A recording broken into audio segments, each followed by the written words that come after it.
I'm Lizzy. And I'm Izzy, and we need help. Each week we stumble through a new book, method, or concept that brings us one step closer to being our best self. Yes, we make fun of ourselves. And others. But mostly just ourselves. So here's to not taking self-help quite so seriously. Welcome to We Need Help. I'm Lizzy. And I'm Izzy. And this month we are focusing on the other C word. Cancer.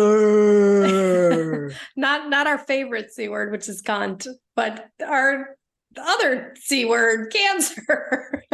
It sounded like you said skunt, which Skunt.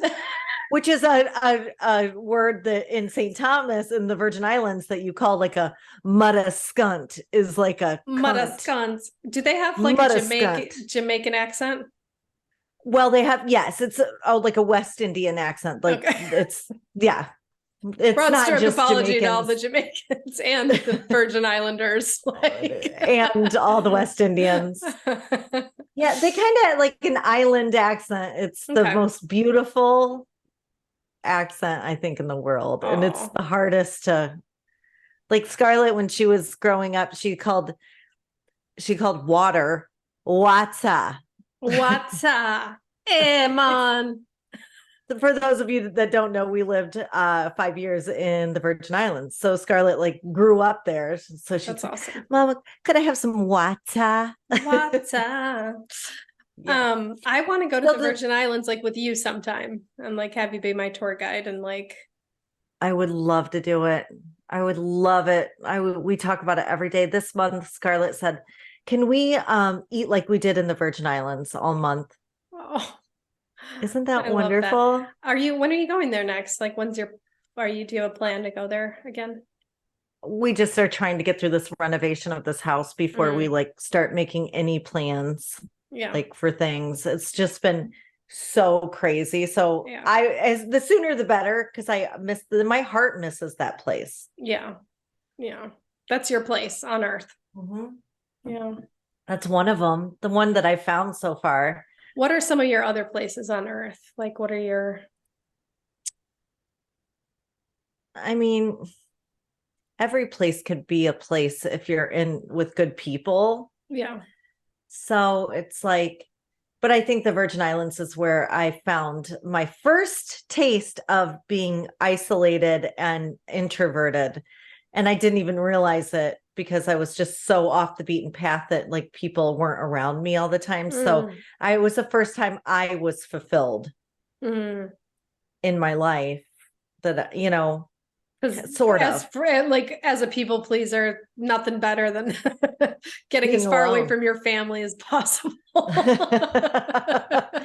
Yeah, like, and I remember when this is another one when I moved to Chicago, when I moved to Crystal Lake, not Chicago, but Crystal Lake.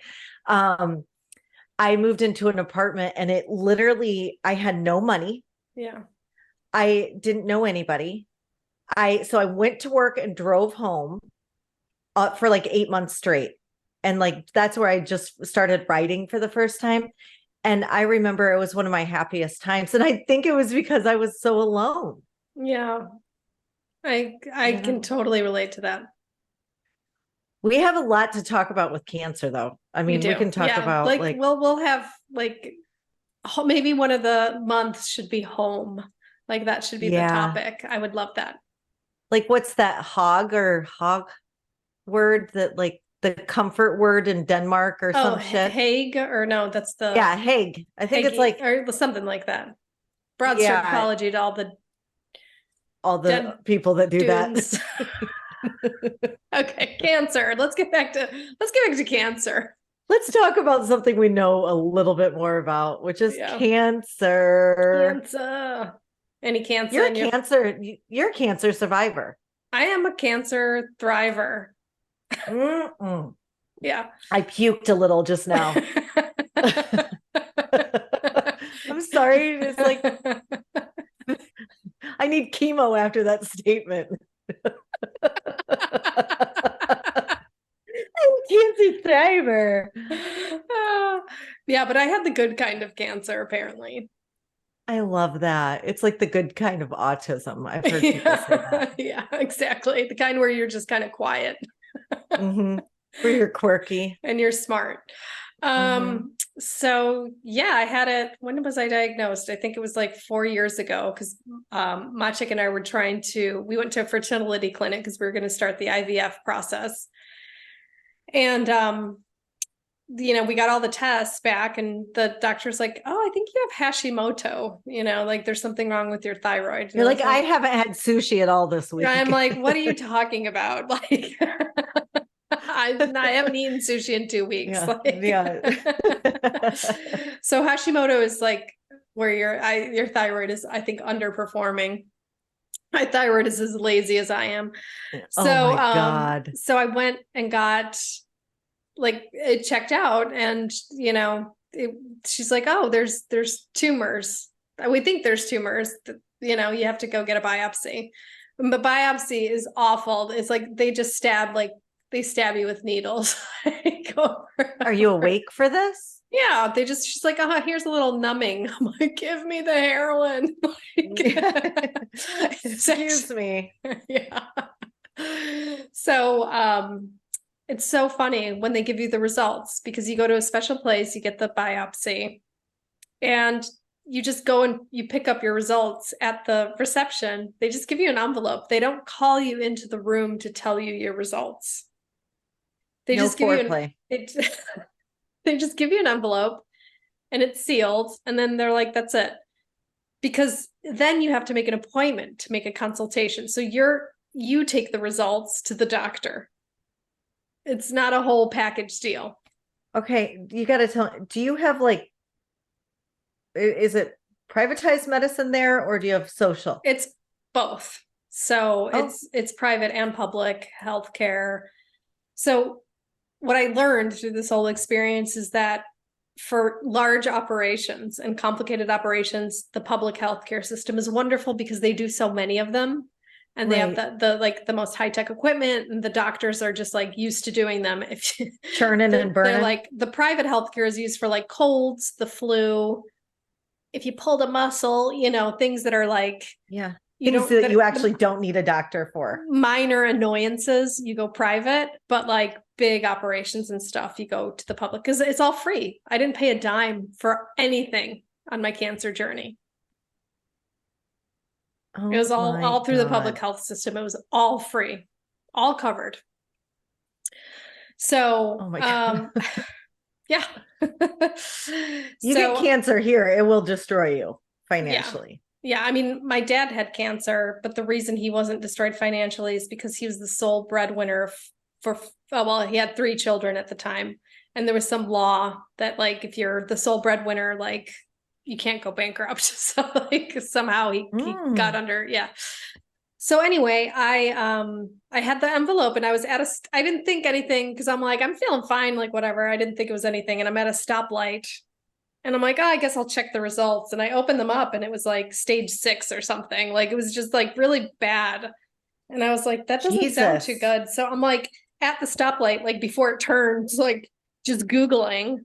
And so I pulled over and I'm Googling and it's yeah, it's that's the bad one. And I was like, oh no. You Googled at the stop sign or at the stoplight? Yeah, because I was shit. That. And I remember I called Maciek and I was a little hysterical. But then I just calmed down and I'm okay, I'm a very okay, I'm gonna avoid hysteria. This is not good for anybody. So I just got to practical. Okay, what do I have to do next? Okay, I have to make an appointment. Then I'm gonna go to the appointment. I just kept focusing on the next action in front of me. And that really helped. I did not panic. I did not worry about death. I did not worry about down the line. I just focused on what was in front of me. The next 24 hours, what do I have to do? And it was that's your AA training though. Just take it one day at a time, do one good thing at a time. Do the next right thing. Yeah. Yeah. Everybody should take those 12 steps, right? That helps you. It helped me. But beyond that, my natural tendency is that I'm an activator. So I do not wallow in misery. I do not wallow in anything. I just say, okay, what do I got to do? What's the action? Yeah. So I just turned into Action Woman, and I just focused That's on that. Polish in you. The Irish would be like, dead in a ditch. Like, I'm dying. Well, it's funny because Aw. I have a lot of women in recovery who have cancer calling me. And I don't think they're getting what they want from me, because they're Yeah. calling me and they're like, I found out today that I have cancer. And I'm like, You're like, I'm good like, for you. I said, do you feel bad now? And she's like, no. And I said, then why do you sound like you're dying? Because that's the Yeah. thing. Like, I felt fine. I'm not going to project onto myself that I'm dying when I feel fine right now. Right. So even if I was dying, I felt fine, and so I just, I mean, we're all technically dying. yeah. And I don't think for some reason, I don't have a fear of death. Like, even thinking, because, obviously, like, sometimes, I'd settle into bed thinking, what if I die? For some reason, I wasn't afraid of it. I was just like, okay, I've led a pretty exciting life. Yeah. So I think the only time I became scared to die was after Scarlett. I just don't want to leave her. I just don't want to leave. Yeah. But other than that, I was like fine with it. Yeah. Yeah. I'm not scared of life ending because I know it doesn't. Me too. And I've had like I've had people that have died, like, speak to me, have signals. Like, I know there's something after. My so brother like, downright told me. Yeah. Yeah. So it's like, I'm not. So, okay. So you go into action, you start doing the next right thing. And, what then? Did people start treating you differently? Did you start telling people? Or did you what keep was it to annoying? yourself? And I think this is really annoying. You have to start comforting people. And I know you'd have this experience with your son all dying. The time. Yeah. You're fine, or you get to the point where you're fine, or you're not fine. And the people you have to start comforting them, because they're like, it happens all the time. And I'm like, you know what? This isn't helpful. That's not helpful to me. Like, to where why am I comforting you? Right. With cancer. This is weird. Yeah. Yes. So they're like, I'm so sorry. And they get that look on their face. And I'm like, just wipe that fucking face off your head. Like, these are people that didn't really give a shit about you when you were not cancerous. Exactly. That's what drives me mad. Exactly. So I just, I couldn't, that was what irritated me the most. Like, so I didn't tell a whole lot of people, because I was like, I don't want so let's role play it. Yeah. You tell me you have cancer. Yeah. So, Lizzy, I found out I had cancer today. Good for you. I mean, what are you supposed to say? Oh, like, I guess. Okay, now let's do it again, and I'll be the maudlin one. Okay. I found out I have cancer today. Oh my God, I am so sorry. That's horrible. It's okay. I feel okay. But I mean, oh God, it's just going to be awful for you. I just feel so bad. I feel so bad about your cancer. Sorry. I want to punch me right now. What do you like? Yeah. Yeah. Okay. So now I'll be the one with cancer. You tell me how to do it. Yeah. Okay. All right. Hey, I found out I had cancer. Shit. Are you all right? Do you need anything? No, I'm fine. It's like it's like a walk in the park. I mean, it's like vacation, basically. I'm just kidding. Well, like, if you need anything, like, you let me know, like, and whatever. And then I think my favorite reactions were the people who didn't even ask me what I needed. They just came up with creative ways to help me. So, so they just brought you food, or they dropped off? They were just there. So when I was in the hospital, I had the operation. And then I had radiation after that. And when you have radiation, they lock you in a room for 4 days, like with like iron doors, and you're just in the room, and you take like they roll in this cart with like the radiation, and then they just go running the other way. Running away from you. And I had a really horrible reaction to the radiation. I felt like everything was on fire. And my eyes and my sinuses were like burning. And I had these great eye drops at home, and the hospital didn't have this particular eye drop. So I just texted like my friend's daughter, because I knew she was around, because she reached out and she said, if you need anything, day or night, I'm here. I live right next to the hospital. So I texted her and she went to my house, picked up the eye drops and brought them to me. And then they like slide them through the like this like door you're that slides like, in that. So it was those types of people who are just like, let me know that they were available and whatever I needed, and actually followed through. and I can't even imagine, but I kind of have heard, we've talked about it, tell the story of the best, because I think the best people when you're in something really hard are the people who make you laugh. And tell the story of what your friend made for you. Oh my God. So Maria, she was a guest on our podcast. She was was her? I never put that together. Yeah, that was her. She was on the episode of the mother episode. Yeah. So when we did connection parenting, she was our guest.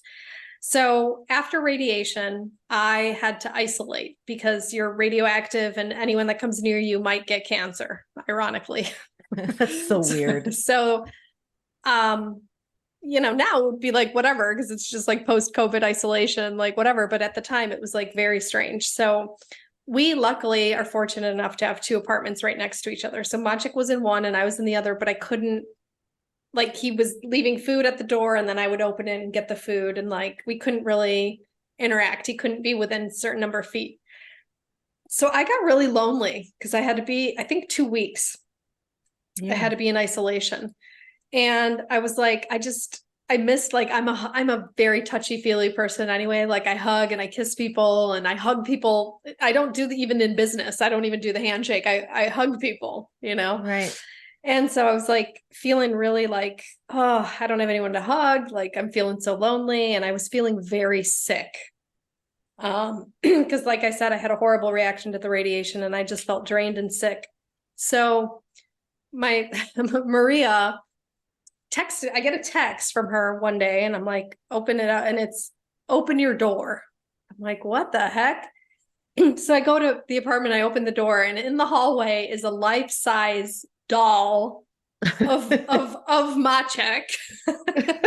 She sewed me like a Maciek doll, like a life-size one, and he's in my hallway in boxer shorts with flowers.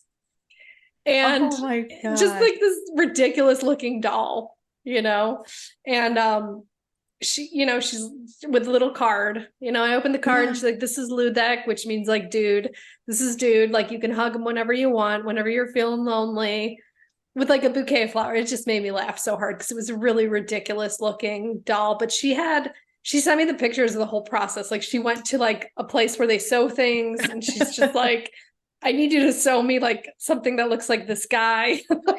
Oh my God. Really great. Just people who keep their sense of humor in the face of your tragedy. Yeah. It's like, that's so important in those times. Yeah, it was super important. And it just made me laugh. And then I think another thing that really moved me was, I couldn't get to my meetings, and I go to meetings like 3 or 4 times a week and I couldn't get to them. And the women that I help were calling me from the meetings and putting me on speakerphone so I could be in the meeting virtually, which was like, I could not stop crying when they did that. Because every meeting they went to, they would say, my friend has cancer. She can't come to meetings. Her recovery is important to her. Do you mind if we do a speakerphone? And they would put me on the speaker. And that was like, they literally saved my life. And that's, I think, another thing I love about recovery is the love and the recovery you give, you get back. So I remember they carried me when I couldn't do it. So it was really amazing. Oh, yeah. That makes me want to cry. It always makes me cry. Here. I'm glad I'm here too. Yeah. I really am. So we're going to talk a lot about your cancer. The cancer. We're going to talk about, I've had a couple miracles happen as well, but like maybe we'll get into that in another episode, but staying positive. So we're going to have my friend Carrie on, and Carrie is, yesterday, she just had her mastectomy. So I think she's doing good. So she's going to be on, and she's like the most Wait, positive yesterday, person. what? You kind of cut out. Oh, If you- she had her mastectomy. So, Oh, okay. but I've been Did like, she have a double mastectomy? Do you know? yeah, double. And she's been Okay. on Facebook, like before the mastectomy, like just the most positive person, like positive attitude all the She's way. the only positive person on Facebook. Seriously. So we're going to have her as a guest, and we're also going to have a nutritionist come on and talk about the anti-cancer diet, which is something that my dad did, and he skipped chemo. And I'm not recommending this. I'm not a doctor. I'm just We're saying not this doctors. If you fucking assholes act like we're your doctors. We're not. So just fucking calm down. My dad, he had one dose of chemo. It made him very sick. So he said, I'm not taking this anymore. And the doctor said, well, you're going to die if you don't take it. And he said, well, I'll take my chances because I don't want to feel like this. And he bought an anti-cancer cookbook, and his wife just like He made bought all the Susan Summers one, right? the Susan Summers one. Yeah. I'm ordering that today and I'm going to do it. Okay. Yeah, I'm going to do it too. I probably should have done it when I got my diagnosis.